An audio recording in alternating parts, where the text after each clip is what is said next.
Another thing that I do in my classes, and that's something that I'm known for, I start every class of mine with 5 minutes of classical music. Nobody gets out of my classes without hearing 26 multiplied by 2, 50 different composers.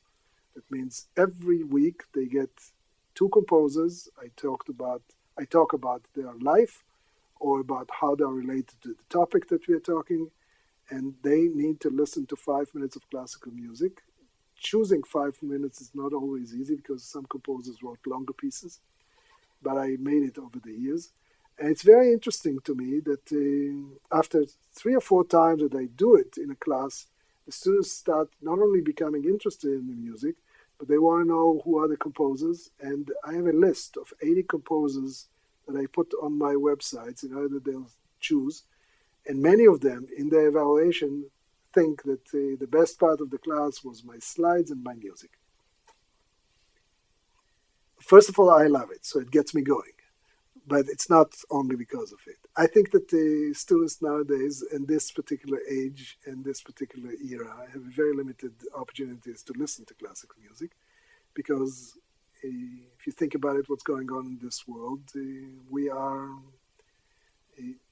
teaching people to do something else rather than sitting down and listening to music. Music, in most cases, is the background. It's a kind of a piece that people use as a kind of a way to maybe silence the environment that's around them. And the kind of music they're listening to, I don't want to sometimes get into it, because Duke Ellington used to say that there are 2 kinds of music.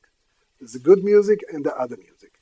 So I would say that this is one of the missions that they have. If I'm talking about architecture and I'm talking about aesthetics and I'm talking about beauty, this is another way to introduce them to beauty and introduce them to the fact that some people invested their lifetime to create amazing vocabulary and amazing repertoire of music that they were never exposed to. And that's my way to do it. I'm sometimes surprised how many of them play instruments. They come back to me after the class and they tell me I play the piano, I play the flute, or whatever. I'm very excited about this. And in some cases, how people come back and say, I never heard anything about this particular kind of music, and I found myself intrigued by it. So that's my reward.